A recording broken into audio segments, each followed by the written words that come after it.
Halo Zen, balik lagi sama gue Kelvin. Dan kali ini gue bakal ngangkat sebuah kasus yang sangatlah mengerikan gitu loh guys ya.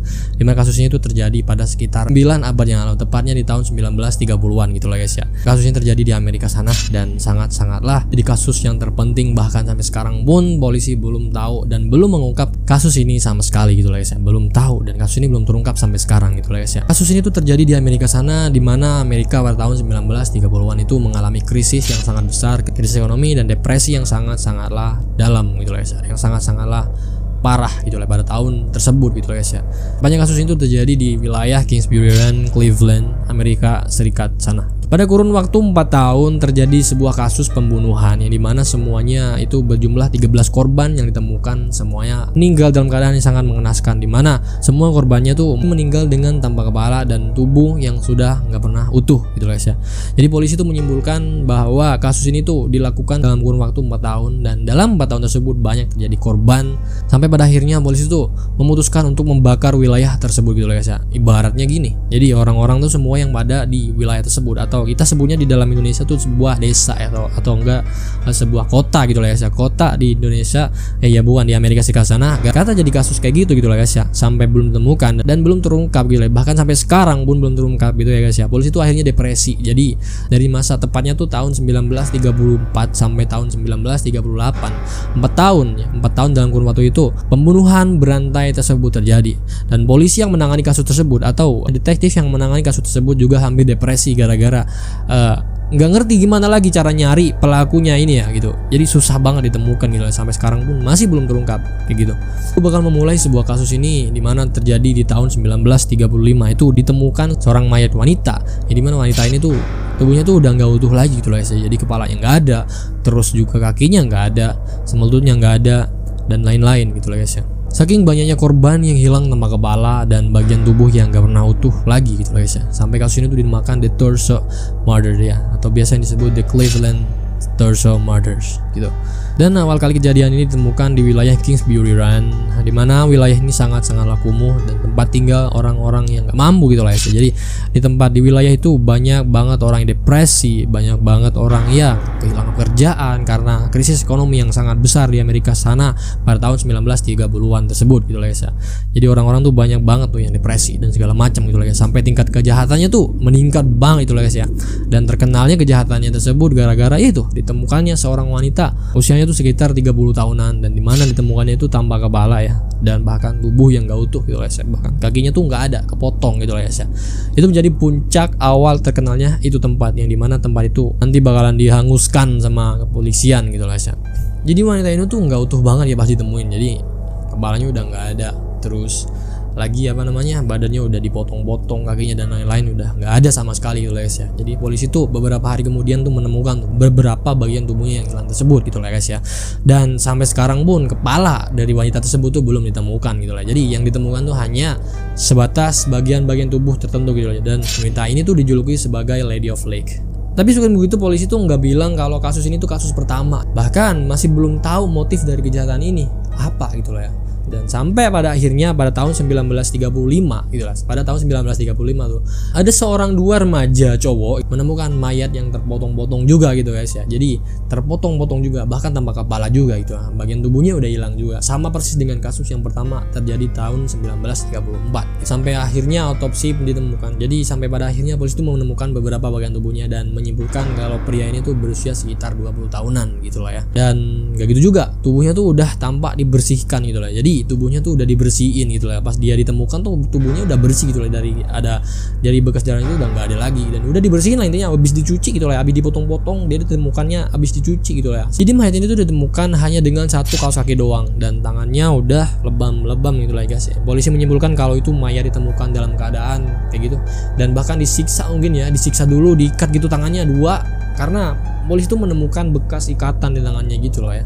Jadi keji banget, dan tanpa kepala juga, dan pastinya tanpa kepala gitu lah. Jadi nggak lama tuh polisi mengidentifikasi bahwa korban tersebut bernama Edward Andrade, pria berusia 28 tahun. Jadi Andrade ini juga memiliki catatan kriminal juga ya guys di kepolisian. Dia juga dikabarkan seorang gay gitu lah, jadi penyuka sama jenis gitu lah ya, dan sering mengunjungi rumah bordel Roaring Church.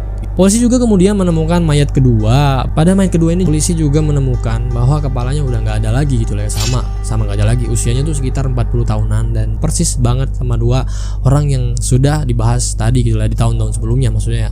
Dan sadisnya lagi tuh kulitnya sudah disuntik kimia dan sampai dikebiri juga gitu ya. Kasusnya sama ya. Kalau cowok tuh pasti dikebiri gitu lah ya sama dia ya. Dan kepalanya udah nggak ada, sama tubuhnya udah dipotong-potong, dimutilasi gitu sampai dikebiri gitu loh ya. Dan polisi juga menyimpulkan kalau mayat itu sekitaran seminggu yang lalu meninggalnya gitu lah ya. Matinya itu berarti masih baru gitu lah ya, dan nggak lama gitu. Jadi penemuan kedua mayat ini, si Edward sama yang mayat kedua ini nggak tahu siapa namanya gitu lah ya. Jadi menjadi daftar panjang sebuah kasus kriminal yang terjadi di wilayah Kingsbury Run, yang sampai pada akhirnya polisi itu mengidentifikasi kalau pembunuh ini nggak dikenal gitu lah ya. Pembunuh ini tuh nggak dikenal, bahkan siapa yang membunuh pun tidak tahu gitu lah. Jadi sampai tuh pembunuhnya dijuluki sebagai The Mad Butcher of Kingsbury Run dan kemudian dikenal sebagai The Cleveland Torso Murders. Setahun setelah kejadian tersebut, tepatnya pada tahun 1936 tuh ditemukan lagi tuh sama polisi jasad seorang wanita tuh setengah tubuhnya gitu lah ya. Setengah tubuh wanita tersebut ditemukan terbungkus koran rapi gitu lah ya, di samping gedung Hart Manufacturing di Central Avenue. Semuanya ditemukan di sana gitu lah, bagian-bagian tubuhnya kecuali kepalanya yang nggak ada gitu lah guys. Dan kepalanya itu baru temukan sekitar 10 hari setelah kejadian tersebut gitu lah guys ya. Setelah kejadian penemuan jasad tubuh wanita itu gitu lah ya. Jadi 10 hari setelah tubuhnya ditemukan gitu lah ya. Jadi kepalanya baru ditemuin kayak gitu. Dan pada saat pemeriksaan sidik jari dilakukan, wanita tersebut bernama Florence Polillo, seorang pelayan bar dan pelacur. Pada saat kematiannya itu dia tinggal di sebelah gedung Roaring Third, yang dimana tempat yang sering dikunjungi oleh Edward. Terus kemudian tuh pada tahun yang sama, tepatnya tuh pada bulan Juni, dua bocah tuh menemukan sebuah kepala gitu lah ya, sebuah kepala dibungkus dengan celana jeans. Jadi kesan paginya tuh polisi menemukan sebuah mayat ya, dimana mayat ini tuh ngeri banget ya, depan gedung polisi langsung gitu lah ya. Jadi mayat ini tuh ditemukan di depan gedung polisi, yang kita bisa tahu kalau ini sebuah ancaman atau sebuah teror dari seorang pembunuhnya itu gitu loh ya. Dan seakan-akan pembunuhnya itu apa ya, menantang polisi tersebut gitu loh ya. Mayat itu laki-laki berusia sekitar 20 tahunan dan mayat ini juga bersih gitu lah, udah dibersihin lagi ya, sama-sama kayak kasusnya si Edward itu yang ditemuin, udah bersih gitu lah ya, udah bersih, badannya udah dibersihin semua dan tanpa kepala, lagi-lagi tanpa kepala, dipenggal juga gitu ya, kasusnya sama kayak gitu. Jadi semua pas dicek sidik jari itu sama tato yang ada gitu lah ya, sama beberapa identifikasi itu polisi nggak bisa mengidentifikasi siapa mayat itu gitu lah ya. Jadi nggak ditemuin siapa nih mayatnya gitu lah ya, ditemuin siapa mayat ini gitu lah ya, maksudnya. Jadi sebulan setelah kejadian itu, lagi-lagi terjadi ya, bukan terjadi sih, polisi itu menemukan sebuah jasad yang dimana jasad ini laki-laki gitu lah, diperkirakan laki-laki kulit putih, yang dimana usianya tuh sekitar 40 tahunan, dimana juga polisi menyimpulkan bahwa ini kejadian atau kasus serupa yang sama yang dialami sama tahun-tahun sebelumnya gitu lah, dimana kepalanya udah nggak ada lagi. Dan polisi juga memastikan bahwa pria ini tuh dibunuh di tempat gitu loh ya, dimana kepalanya itu udah langsung dipotong gitu aja gitu loh ya. Jadi kepalanya itu langsung dipotong gitu aja sampai langsung meninggal, karena polisi itu menemukan bercak darahnya langsung bercucuran gitu loh ya, dari tempat kepalanya sama badannya gitu loh ya. Jadi kepala sama badannya itu nggak jauh gitu loh. Jadinya polisi itu menyimpulkan bahwa kejadian itu udah lama gitu. Dia meninggal itu sekitar 2 bulan yang lalu. Jadi polisi itu baru menemukan jasad ini gitu loh guys ya. Jadi pada bulan selanjutnya tuh, pada tahun yang sama gitu lah, tepatnya di bulan September tuh, ditemukanlah lagi tuh mayat tuh ya di sebuah selokan, yang dimana tuh ditemukannya mayatnya tuh dari bawah aja ya, bagian tubuh bawah sampai kaki gitu lah yang ditemukan ke sana, dan menyimpulkan bahwa kasus pembunuhan ini juga tanpa kepala gitu loh. Jadi kepalanya pasti dipotong juga gitu lah ya. Kematiannya tuh tetap kematiannya tetap pemenggalan kepala gitu lah, karena benar-benar sadis gitu lah intinya. Pada dalam kurun waktu tersebut oleh banyak terjadi kasus pembunuhan yang sama, dan sampai sekarang pun si pembunuh ini belum ditemukan sama sekali gitu loh ya. Ngeri banget ya. Jadi tuh sampai kepala polisi atau Coroner Pierce tuh menyimpulkan bahwa orang yang dalam pembunuh ini ya, jadi orang yang dibalik pembunuhan itu orang yang sangat pintar gitu loh. Jadi orang penting atau orang yang paham tentang anatomi tubuh manusia gitu lah ya. Semua ditemukan mayatnya tuh pasti dalam sekali penggal itu. Jadi pas diidentifikasi tuh ya, jadi mayat semua tuh langsung dibunuh dengan sekali penggal. Jadi terbukti sama hasil identifikasi semua korban, yang dimana semuanya itu rapi gitu lah ya. Jadi berarti dia paham, jadi semuanya itu dalam keadaan hidup, dia langsung penggal seketika sampai potong, sampai copot gitu lah ya. Jadi dia langsung mati seketika, intinya kayak gitulah ya. Dan dari situlah menyimpulkan polisi bahwa orang ini orang pintar gitu lah, bukan orang sembarangan gitu lah ya. Jadi bukan hanya sebatas orang yang mau nyoba atau psikopat yang pengen nyoba ngemotong-motongin orang, bukan gitu lah ya. Jadi polisi juga nggak tahu tuh motif orang ini ngapain gitu lah, ngebunuhin orang kayak gitu sampai segitunya gitu lah ya. Terus gara-gara kejadian itu publik tuh marah gitu lah, geram gitu lah. sama kelakuan polisi yang nggak bisa mengungkap siapa pembunuh gitu lah ya, siapa pembunuh dari beberapa kasus yang sama kayak gitu. Sampai pada akhirnya tuh polisi tuh menetapkan sebuah detektif baru gitu, menggantikan detektif yang lama, karena detektif yang lama itu udah depresi ya, karena kasus ini tuh belum terpecahkan sama sekali gitu lah, nggak ngerti gimana orang yang ngebunuh, bahkan orang ini sangat bersih banget, rapi gitu lah, nggak tahu polisi tuh ngelacaknya gimana. Detektif yang awalnya bernama Colonel Pierre itu digantikan oleh Sam Gerber yang baru gitu lah ya, jadi detektif yang baru kayak gitu. Dan sementara pergantian tersebut gitu lah ya guys ya, pembunuhannya itu masih tetap berlanjut gitu lah, gila emang. Dan pada tahun berikutnya, tepatnya pada Februari tahun 1937, ditemukanlah lagi mayat seorang wanita, dimana sama wanita ini juga ditemukan tanpa kepala gitu lah guys ya. Jadi wanita itu juga ditemukan tanpa kepala gitu lah ya, terpotong gitu ya, nggak ada kepalanya. Dan polisi pun tidak bisa mengidentifikasi siapa wanita ini gitu lah ya. Lalu pada Juli 1937 di tahun yang sama, seorang remaja tuh menemukan sebuah tengkorak manusia di bawah jembatan Lorraine Carnage. Di sebelahnya mayat itu terdapat sebuah tas. Tas tersebut berisi sisa-sisa kerangka dari seorang wanita berkulit hitam yang usianya itu diperkirakan sekitar 40 tahunan. Dan setelah pemeriksaan gigi gitu loh ya, polisi itu menyimpulkan dan menemukan bahwa wanita itu bernama Rose Velez. Masih di bulan yang sama tuh polisi menemukan lagi tuh mayat lagi-lagi seorang mayat tanpa kepala gitu lah guys ya, di perairan sungai Cuyahoga. Jadi korban itu usianya sekitar 30 tahunan dan ditemukannya tuh dalam kondisi perut sudah dihancurin gitu lah ya, dan jantungnya sampai robek kayak gitu. Ini sadis banget sih menurut gua gitu. Dan pada tahun setelahnya, tepatnya itu pada April 1938, korban berikutnya kembali ditemukan di sungai yang sama seperti kasus di tahun sebelumnya kayak gitu. Dan kali ini tuh polisi menemukan bagian tubuh bawah, yaitu kaki dari seorang laki-laki. Jadi sebulan setelahnya tuh polisi baru menemukan bagian tubuh yang lain gitu loh, di tas yang sama seperti kasus di tahun sebelumnya. Dan untuk pertama kalinya tuh polisi menemukan sebuah obat-obatan yang dimana polisi tuh menyimpulkan akhirnya bahwa korban itu dibunuh. Jadi korban itu nggak langsung dibunuh gitu guys ya. Jadi polisi tuh menyimpulkan dengan obat-obatan ini korban tuh dilumpuhkan dulu pakai obat-obatan dan kemudian barulah dieksekusi kayak gitu. Beberapa bulan kemudian, tepatnya pada bulan Agustus 1938, ditemukan lagi tuh tubuh seorang wanita yang terbungkus blazer warna biru. Dan bagian tubuh yang lain, termasuk kaki dan tangan tuh ditemukan terpisah guys ya, di dalam kotak yang dibungkus dengan kertas lalu diikat dengan garis gelang. Dan kepalanya juga dibungkus dengan cara yang sama gitu loh ya. Polisi juga menyimpulkan bagian tubuh korban ini sudah didinginkan sebelumnya gitu lah, jadi di freezer dulu gitu loh ya. Gak tahu, masih belum tahu nih sampai sini polisi nih tujuannya apa orang ini ngebunuh gitu lah ya guys ya. Jadi sampai sini tuh polisi tuh belum tahu ya motif dari pembunuhan itu sebenarnya apa gitu loh guys ya. Dan udah 4 tahun berlalu dari tahun 1934 sampai tahun 1938 tuh ditemukan tuh sekitar 11 korban gitu loh ya.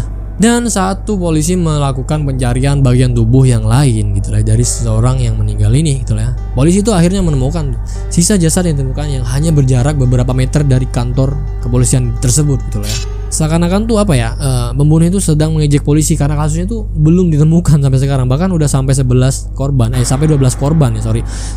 Sampai 12 korban, polisi tuh belum bisa menemukan siapa pembunuh ini gitu lah ya. Jadi polisi tuh masih belum tahu, sampai diteror lagi tuh sama si pembunuh itu. Jadi ini loh gua, nah nih gua narin nih. Nah, nih gua naruh nih bagian jasad nih di sini nih.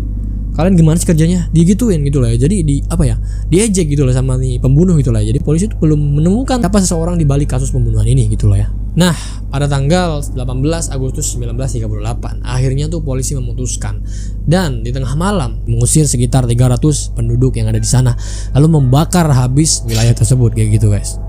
Dan ini nih, karena kejadian ini tuh ya publik tuh mengecam keras gitu lah guys ya. Dengan cara seperti itu tuh publik tuh mengkritik gitu lah guys ya, kalau polisi tuh tidak becus dengan kerjaannya gitu lah. Dan bahkan dengan cara membakar itu polisi tuh nggak bakal menyelesaikan masalah kasus pembunuhan ini kayak gitu. Tetapi pada tahun setelahnya, tepatnya pada bulan Juli 1939, Sheriff County Martin menangkap pria yang bernama Frank Dolezal. Pria ini berusia sekitar 52 tahunan atas tuduhan pembunuhan Florence Polillo, wanita yang bekerja di bar tahun-tahun sebelumnya, dimana juga ditemukan tanpa kepala itulah ya, jasadnya tanpa kepala.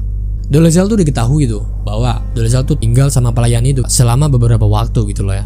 Dan penyidikan juga mengungkap bahwa dia juga mengenal Edward dan Rose. Dan itu menjadi pertanda gitu lah ya sama polisi gitu lah, dan menjadi pertanda sama polisi itu bahwa orang ini tuh kemungkinan besar adalah pembunuh dari semua apa yang terjadi pada kurun waktu 4 tahun tersebut kayak gitu. Orang menggambarkan tuh ya, Dolezal itu suka marah-marah tuh kalau lagi mabuk tuh ya, dan suka ngancem-ngancem gitu lah ya. Jadi setelah ditangkap tuh ya Dolezal tuh diadili gitu lah ya, ditanyain, diinterogasi gitu. Tapi polisi tuh belum menemukan bahwa karena kenapa di situ Dolezal ini tuh pinter banget gitu lah ya. Seolah-olah tuh dia tuh udah dilatih sama seseorang gitu lah ya, nggak tahu kapan gitu ya. Cara ngomongnya gimana dan lain-lainnya itu udah paham betul gitu lah ya.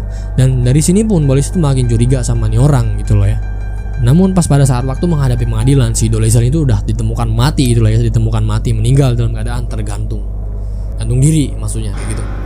Setelah kematian si Dolezal itu, polisi mengotopsi tuh jasanya si Dolezal ini ya. Polisi itu menemukan beberapa kerusakan pada organnya gitu lah ya, dimana tulang rusuknya itu patah dan beberapa luka-luka yang lain gitu lah guys ya. Polisi menyimpulkan bahwa si Dolezal itu dipaksa untuk mengakui kejahatannya dan disiksa gitu lah guys sama petugas kepolisian yang ada. Karena kenapa? Si Dolezal itu masuk ke sana tuh masih baik-baik aja awalnya gitu lah guys ya. Sampai akhirnya tuh dia ditemukan meninggal dalam keadaan gantung diri gitu lah guys ya. Dan ini tuh adalah kelakuan para seorang eksekutor di sana gitu guys. Maksudnya eksekutor polisi yang